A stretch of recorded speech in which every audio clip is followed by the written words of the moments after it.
ഭയപ്പെട്ടുള്ള ഒരു ഭിന്നിപ്പുണ്ടാക്കലാണെന്ന് ഞാൻ കരുതുന്നില്ല. ഇതൊരു കൃത്യമായ തെരഞ്ഞെടുപ്പ് സ്ട്രാറ്റജി രണ്ടാം ഘട്ടത്തിലേക്ക് കരുതി വച്ചിരുന്നതാണ് എന്നാണ് എൻ്റെ ഒരു എളിയ പൊളിറ്റിക്കൽ അണ്ടർസ്റ്റാൻഡിങ്ങിൽ നിന്നും എനിക്ക് മനസ്സിലാക്കാൻ കഴിയുന്നത്.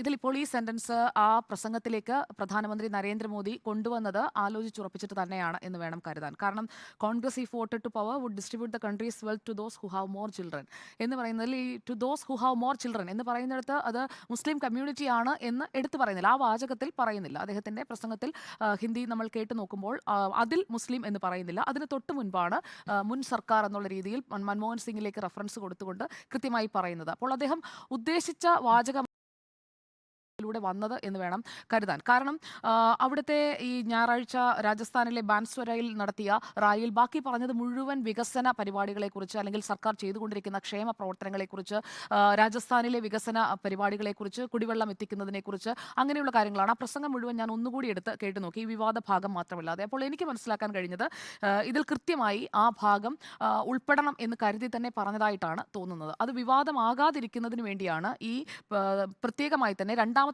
ഭാഗത്ത് മുസ്ലിം എന്ന വാക്ക് ഉപയോഗിക്കാതെ ഇരുന്നതും. കാരണം രണ്ടാമത്തെ ഭാഗത്ത് മുസ്ലിം എന്ന് ഉപയോഗിച്ചിരുന്നെങ്കിൽ തെരഞ്ഞെടുപ്പ് കമ്മീഷൻ ഉടനടി നടപടിയെടുത്തേനെ.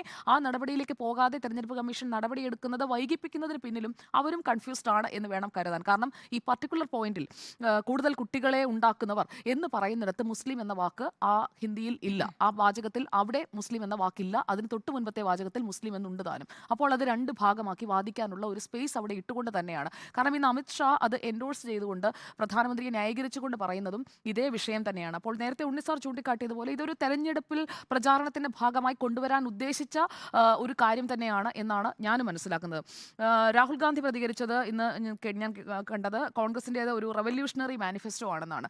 കോൺഗ്രസിന്റെ മാനിഫെസ്റ്റോ അങ്ങനെയാണ് എന്ന് ഞാൻ കരുതുന്നില്ല. പക്ഷേ കോൺഗ്രസിന്റെ പ്രകടന പത്രികയിൽ ഉണ്ട് എന്ന് പറയുന്ന ഭാഗം അത് കൂടുതൽ ചർച്ചയ്ക്ക് വിധേയമാക്കുക, കോൺഗ്രസിനെ കുറച്ചുകൂടി തുറന്നു കാട്ടുക, അത് അടുത്ത ഘട്ടത്തിലായിരിക്കാം ഒരുപക്ഷെ കൂടുതൽ സംഭവിക്കുക. ഇപ്പോൾ 26-ാം തീയതി കേരളം അടക്കമുള്ള സംസ്ഥാനങ്ങളിലെ സീറ്റുകൾ ലോക്സഭാ തെരഞ്ഞെടുപ്പിലേക്ക് നീങ്ങുകയാണ്. ഇനിയിപ്പോൾ 2 ദിവസം മാത്രമേ കയ്യിലുള്ളൂ.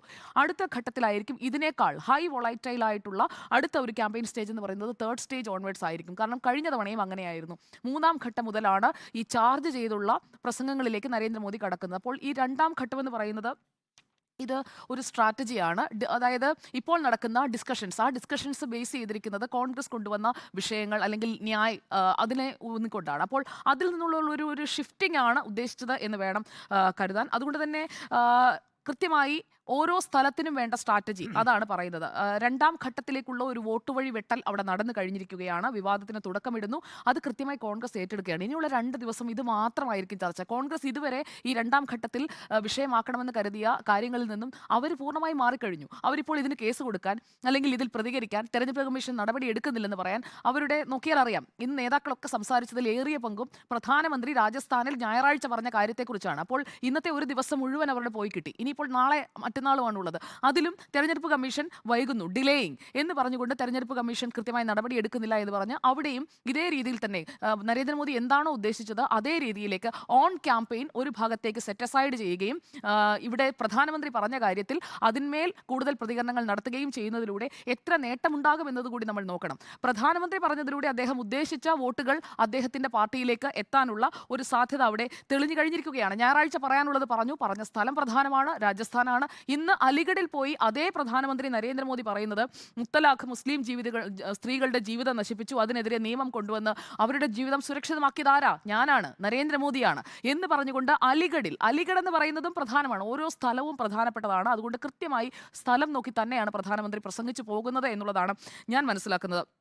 ഇവിടെ ജനസംഖ്യാനുപാതികമായി വെൽത്ത് ഡിസ്ട്രിബ്യൂഷൻ ഉണ്ടാകുമോ? അങ്ങനെ ഒരു പോൾ പ്രോമിസ് കോൺഗ്രസ് മുന്നോട്ട് വയ്ക്കുന്നുണ്ടോ? അങ്ങനെ ഒരു ഫിനാൻഷ്യൽ സ്റ്റാറ്റസ്, അതായത് സാമ്പത്തിക അവസ്ഥ നോക്കിക്കൊണ്ടുള്ള ഒരു വെൽത്ത് ഡിസ്ട്രിബ്യൂഷൻ എന്ന് പറയുന്നത് ഒരു സർവേയുടെ അടിസ്ഥാനത്തിൽ കോൺഗ്രസ് നടപ്പാക്കുമോ? അങ്ങനെ പറഞ്ഞിട്ടുണ്ടോ? ഏപ്രിൽ 7-ാം തീയതി രാഹുൽ ഗാന്ധി അങ്ങനെ പറഞ്ഞിട്ടുണ്ട് എന്ന് പറഞ്ഞുകൊണ്ടാണ് ഒരു ഭാഗത്ത് പ്രധാനമന്ത്രിയെ അനുകൂലിച്ചുകൊണ്ട് ആളുകൾ പറയുന്നത്. ഈ വികസന പദ്ധതികൾക്കൊപ്പം കൃത്യമായി മുസ്ലിം എന്നുള്ളതിലേക്ക് റെറ്ററിക്ക് തിരിച്ചുവിട്ട് കഴിഞ്ഞിരിക്കുന്നു. ഇനിയിപ്പോൾ എത്ര ശ്രമിച്ചാലും അതിൽ നിന്ന് പിന്നോട്ട് പോകാൻ പറ്റില്ല. അതിൽ അന്തിമ തീരുമാനമെടുക്കേണ്ടത് തെരഞ്ഞെടുപ്പ് കമ്മീഷനാണ്. അതുകൊണ്ട് ഇവിടെ ഞാൻ മറ്റൊരു കാര്യം കൂടിയാണ് ചൂണ്ടിക്കാട്ടാൻ ആഗ്രഹിക്കുന്നത്. ഇപ്പോൾ മൻമോഹൻ സിംഗിനെ കുറിച്ച് പറഞ്ഞു. മൻമോഹൻ സിംഗിനെ മിസ്കോട്ട് ചെയ്തു എന്നുള്ള ഒരു വാദം നിങ്ങൾ പറഞ്ഞു വരുമ്പോൾ ഉന്നയിക്കുന്നത് കണ്ടു. അപ്പോൾ ഇതിൽ സമ്പത്തിൽ പ്രഥമാവകാശം ആർക്കാണ്? അത് SC ST തുടങ്ങി എല്ലാവർക്കും ഒപ്പം മുസ്ലിങ്ങൾക്ക് എന്നാണോ മൻമോഹൻ സിംഗ് പറഞ്ഞത്? അതിൽ കോട്ട് ചെയ്യുന്ന തീയതിയുമുണ്ട്. 2006 ഡിസംബർ 9 മൻമോഹൻ സിംഗിന്റെ പ്രതികരണം എന്ന് പറഞ്ഞുകൊണ്ടാണ് ഇപ്പോൾ അതിനെ ന്യായീകരിക്കുന്നത്. അതിൽ ഇതിന്റെ ഒരു ബാക്ക്ലോഗ് നമ്മൾ പോയി നോക്കുകയാണെങ്കിൽ ഞാൻ അവൈലബിൾ ആയിട്ടുള്ള പത്രങ്ങളുടെ ആർക്കൈവ് അങ്ങനെ കുറേ സ്ഥലങ്ങളിൽ നോക്കി. അതിൽ ടൈംസ് ഓഫ് ഇന്ത്യയുടെ മാത്രമാണ് ഒരു പേജ് അവൈലബിൾ ആയിട്ടുള്ളത് ആ ദിവസത്തെ 2006 ഡിസംബർ 9. സെർച്ച് എഞ്ചിനിൽ ഇപ്പോൾ കിടക്കുന്നതിൽ കോട്ട് ചെയ്തിരിക്കുന്നതും അങ്ങനെയുള്ളതുമെല്ലാം ഈ ടൈംസ് ഓഫ് ഇന്ത്യയുടെ പേജാണ്. അപ്പോൾ ടൈംസ് ഓഫ് ഇന്ത്യയുടെ ഒരു പേജിൽ അതിൽ തലക്കെട്ടായി കിടക്കുന്നത് ഇങ്ങനെയാണ്: Muslims have the first claim on resources PM എന്നതാണ് ടൈംസ് ഓഫ് ഇന്ത്യയുടെ ഓൺലൈൻ എഡിഷന്റെ കിടക്കുന്ന പേജിലെ തലക്കെട്ട്. ഇങ്ങനെയാണ്: Muslims must have first claim on resources PM. അങ്ങനെ ഒരു തലക്കെട്ടോടു കൂടിയാണ് ആ വാർത്ത അവർ പ്രസിദ്ധീകരിച്ചിരിക്കുന്നത്. തീയതി ഡിസംബർ 9, 2006. അപ്പോൾ ഇവിടുത്തെ ചോദ്യം എന്താണ്? ഫസ്റ്റ് റൈറ്റ് ടു റിസോഴ്സസ്, വിഭവങ്ങളുടെ മേൽ പ്രഥമാവകാശം ആർക്കാണ്? അപ്പോൾ ടൈംസ് ഓഫ് ഇന്ത്യയിലെ റിപ്പോർട്ട് ഇപ്പോഴും അവിടെ കിടക്കുകയാണ്. അതായത് തെരഞ്ഞെടുപ്പ് കമ്മീഷന് മുന്നിലേക്ക് പരാതി പോവുകയാണെങ്കിൽ എടുത്ത് കോട്ട് ചെയ്യാൻ ഒരു മെറ്റീരിയൽ അവിടെ അവൈലബിൾ ആണ്. ആ ഒരു മെറ്റീരിയൽ അവിടെ അവൈലബിൾ ആണ് എന്നുള്ള കാര്യം തെരഞ്ഞെടുപ്പ് കമ്മീഷനും ശ്രദ്ധിച്ചിട്ടുണ്ടാകാനുള്ള സാധ്യത അവിടെ നിലനിൽക്കുന്നുണ്ട്.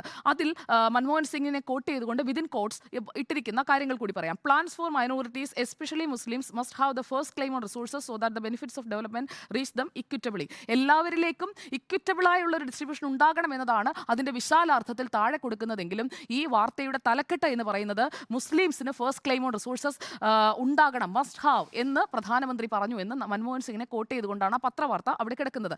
അതിനുശേഷം ഇതിന്മേൽ മൻമോഹൻ സിംഗിന്റെ മറ്റു പ്രതികരണങ്ങൾ ഉണ്ടോ എന്ന് നോക്കുമ്പോൾ തൊട്ടടുത്ത ദിവസം മൻമോഹൻ സിംഗ് ഇത് വിശദീകരിച്ചുകൊണ്ടുള്ള PMOയിൽ നിന്നുള്ള ഒരു പ്രസ് റിലീസും കിടപ്പുണ്ട്. അത് PIBയിൽ കിടപ്പുണ്ട്. അപ്പോൾ ഇങ്ങനെ ഒരു വാചകം വന്നു, അത് വാർത്തയായി എന്നുള്ളതൊരു വസ്തുതയാണ്. അപ്പോൾ അതിന്മേലുള്ള ക്ലാരിഫിക്കേഷൻ എന്താണ് ഉദ്ദേശിച്ചത് എന്നുള്ളത് ഈ രീതിയിൽ വിശാലാർത്ഥത്തിലാണ് പറഞ്ഞത്. ഡോക്ടർ അരുൺ നേരത്തെ ഇവിടെ സൂചിപ്പിച്ചു, നേരത്തെ സ്മൃതി മാഡവും ഉണ്ണിസാറും ഒക്കെ സൂചിപ്പിച്ചതുപോലെ വിശാലാർത്ഥത്തിൽ അത് പറഞ്ഞിട്ടുണ്ട്. എന്നാൽ അത് റെപ്രസെന്റ് ചെയ്യപ്പെട്ടിരിക്കുന്നത് ഇങ്ങനെ ഒരു തലക്കെട്ടോടെ ടൈംസ് ഓഫ് ഇന്ത്യയിൽ ഈ തീയതിയിൽ കിടപ്പുണ്ട് എന്നുള്ളതാണ്. ഇതിന്മേൽ ഇനിയിപ്പോൾ രാജ്യത്തിന്റെ സമ്പത്തിന് മേൽ കൂടുതൽ അധികാരം മുസ്ലിങ്ങൾക്കാണ് എന്ന് കോൺഗ്രസ് മുമ്പ് പറഞ്ഞിട്ടുണ്ട്. അപ്പോൾ നരേന്ദ്രമോദിക്ക് പറയാൻ പറ്റുന്ന ഒരു കാര്യം, പ്രധാനമന്ത്രി മൻമോഹൻ സിംഗ് 2006 പറഞ്ഞത് ഇങ്ങനെയൊന്ന് കിടപ്പുണ്ടല്ലോ, അത് തീർച്ചയായും അവർ ഉന്നയിക്കും എന്നുള്ളത് ഉറപ്പാണ്. അപ്പോൾ മുസ്ലിം പ്രീണനം, ഇതിൽ നിന്ന് കൊണ്ടുവരാൻ പോകുന്ന അടുത്ത നറേറ്റീവ് എന്ന് പറയുന്നത് മുസ്ലിം പ്രീണനമാണ്. അത് വയനാട്ടിൽ നോക്കൂ, വയനാട്ടിൽ കൊടി ഉയർത്തുന്നില്ല എന്ന് പറഞ്ഞുകൊണ്ട്, നേരത്തെ കൊടി ഉയർത്തിയപ്പോൾ എന്തായിരുന്നു? പാകിസ്ഥാന്റെ കൊടി. അതെന്താണ്? അത് മുസ്ലിം എന്നതിലേക്ക് ആട്രിബ്യൂട്ട് ചെയ്യുകയാണ്. ഇപ്പോഴെന്താണ്? ഇപ്പോൾ കൊടി ഉയർത്തുന്നില്ല. എന്തുകൊണ്ടാണ്? മുസ്ലിം ലീഗിന്റെ കൊടി ഉയരാത്തത് കൊണ്ട് കോൺഗ്രസും കൊടി ഉയർത്തുന്നില്ല. കോൺഗ്രസിന് കൊടി പോലും ഇല്ലാത്ത പാർട്ടി, കൊടിയില്ലാതെ പ്രചാരണം നടത്തുന്ന രാഹുൽ ഗാന്ധി. അപ്പോൾ അവിടെയും മുസ്ലിങ്ങൾക്ക് വേണ്ടി കൊടി താഴ്ത്തിയ കോൺഗ്രസ്, അതാണ് ഉത്തരേന്ത്യയിലെ പ്രചാരണം. അപ്പോൾ ഇതെല്ലാം കണക്റ്റഡ് ആണ്. ഇത് കൃത്യമായി ഒരു രാഷ്ട്രീയ പ്രവർത്തകരാകുമ്പോൾ അവർ കൃത്യമായി അവരുടെ പാർട്ടിക്ക് കൂടുതൽ വോട്ട് കിട്ടുന്നതിന് വേണ്ടി ക്യാമ്പയിൻ സെറ്റ് ചെയ്യും. അപ്പോൾ അങ്ങനെ ഒരു ക്യാമ്പയിൻ ട്രെയിൽ നരേന്ദ്രമോദി സെറ്റ് ചെയ്ത് കഴിഞ്ഞിരിക്കുകയാണ്. കോൺഗ്രസും CPIM ഒക്കെ അതിൻ്റെ ആ രീതിയിലേക്ക്, അല്ലെങ്കിൽ എന്താണോ അവർ എന്ത് ചർച്ച ചെയ്യപ്പെടണമെന്ന് അവർ ആഗ്രഹിച്ചോ അതിലേക്ക് കൃത്യമായി ചെന്ന് നിന്നു കൊടുത്തിരിക്കുകയാണ്. ഇനി അങ്ങോട്ട് ഈ വിഷയം മാത്രമായിരിക്കും, അല്ലാതെ തൊഴിലില്ലായ്മയോ അല്ലെങ്കിൽ വിലക്കയറ്റമോ ഒന്നും ആയിരിക്കില്ല അവസാന ദിവസങ്ങളിൽ ചർച്ചയാവുക. അവസാനത്തെ കൂട്ടപ്പൊരിച്ചതെന്ന് പറയുന്നത് ഹിന്ദു മുസ്ലിം ഈ ഡിവൈഡിലേക്ക് തന്നെ ചർച്ച കൃത്യമായി ഫോക്കസ് ചെയ്ത് കഴിഞ്ഞിരിക്കുകയാണ്. അതാണ് അവിടെ സംഭവിച്ചിരിക്കുന്നത്. ഇനി നേരത്തെ ഉണ്ണിസാർ പറഞ്ഞ ഒരു കാര്യത്തെ കൂടി പറഞ്ഞ് ഞാൻ അവസാനിപ്പിക്കാം. രാജ്പുത് വിഭാഗത്തെക്കുറിച്ചാണ് പറഞ്ഞത്. രാജ്പുത് വിഭാഗത്തെക്കുറിച്ച് ആശങ്കപ്പെടേണ്ട കാര്യമില്ല. കാരണം രാജ്പുത് വിഭാഗത്തെ സെറ്റിൽ ചെയ്യുന്നതിനുള്ള ഉത്തരവാദിത്തം കൊടുത്തിരിക്കുന്നത് രാജ്പുത് വിഭാഗത്തിൽ നിന്ന് തന്നെയുള്ള ഉന്നതനായ ഒരു നേതാവ് VK സിംഗ് മാത്രമല്ല, കേന്ദ്ര പ്രതിരോധ മന്ത്രി രാജ്നാഥ് സിംഗ് രാജ്പുത് വിഭാഗത്തിൽപ്പെട്ടയാളാണ്. യോഗി ആദിത്യനാഥ് രാജ്പുത് വിഭാഗത്തിൽപ്പെട്ടയാളാണ്. അപ്പോൾ ഇവരൊക്കെ മുൻകൈ എടുത്തുകൊണ്ട് ഈ രാജ്പുത് ആധിപത്യമുള്ള ബിസാദ ഗ്രാമത്തിൽ നാളെ പ്രതിരോധ മന്ത്രി രാജ്നാഥ് സിംഗിന്റെ റാലി നടക്കുകയാണ്. ബിസാദയിൽ രാജ്നാഥ് സിംഗ് വന്നിട്ട് പറയാൻ പോകുന്നത് അവരെ അനുനയിപ്പിക്കുന്നതിനുള്ള വാഗ്ദാനങ്ങൾ തന്നെയായിരിക്കും. അങ്ങനെ അതും അവിടുത്തെ സ്കോറും സെറ്റിൽ ചെയ്യുമെന്നുള്ളത് ഏകദേശം ഉറപ്പാണ്. ഗൗതം ബുദ്ധ് നഗർ മണ്ഡലമാണ് ഏറ്റവും കൂടുതൽ. രാജ്പുത്ത് മാത്രമേ ജയിക്കുകയുള്ളൂ. അവിടെ ഒരു പക്ഷേ BJPക്ക് വോട്ട് ചെയ്യില്ല എന്നവർ തീരുമാനിച്ചാലും സാധ്യത കുറവാണ്. ഈ അനുനയ ശ്രമങ്ങളൊക്കെ വിജയത്തിലെത്താനുള്ള സാധ്യതയാണ് ഉള്ളത്. നാളെയാണ് രാജ്നാഥ് സിംഗിന്റെ റാലി. അപ്പോൾ അങ്ങനെയാണെങ്കിൽ പോലും ഗൗതം ബുദ്ധ് നഗർ മണ്ഡലത്തിൽ ഇന്ത്യ മുന്നണിക്ക് ഒരു വിജയം പ്രതീക്ഷിക്കാൻ കഴിയില്ല. കാരണം BSP അവിടെയുണ്ട്. BJPക്ക് വോട്ട് ചെയ്യാതെ BSPക്ക് ചെയ്യൂ എന്ന് പറഞ്ഞുകൊണ്ടാണ് അവിടെ ക്യാമ്പയിൻ നടക്കുന്നത്. സാർ പറഞ്ഞത് ശരിയാണ്, ഗ്രാമങ്ങളിൽ ക്യാമ്പയിൻ നടക്കുന്നുണ്ട്. പക്ഷേ BJPക്ക് ചെയ്തില്ലെങ്കിൽ അവിടെ BSPക്ക് ചെയ്യുന്ന സാഹചര്യമായിരിക്കും ഉണ്ടാവുക. അത് ആരെയാണ് പ്രയോജനപ്പെടുത്തുക എന്നുള്ളത് നമുക്ക് ജൂൺ 4 അറിയാനും കഴിയും. എനിക്ക് തോന്നുന്നത് രാജ്പുത് പ്രതിഷേധം ഇല്ലാതാക്കാൻ ഫോക്കസ്ഡ് ആയിട്ടുള്ള ഈ ക്യാമ്പയിനിലൂടെ യോഗി ആദിത്യനാഥിനും രാജ്നാഥ് സിംഗിനും കഴിയും എന്നുള്ളത് തന്നെയാണ്. ഇവിടെ പ്രധാനമന്ത്രി പറഞ്ഞതിനെ ഞാൻ എൻഡോഴ്സ് ചെയ്യുന്നില്ല. അങ്ങനെ ഒരു പ്രചാരണം അത് മനഃപൂർവ്വം വിദ്വേഷം ഇളക്കി വിടുന്നതിനായി ചെയ്തതാണെങ്കിൽ അത് തെരഞ്ഞെടുപ്പ് കമ്മീഷൻ അതിൽ നടപടി എടുക്കേണ്ടതാണ് എന്നുള്ളതാണ് എൻ്റെ ഫസ്റ്റ് ടേക്ക്.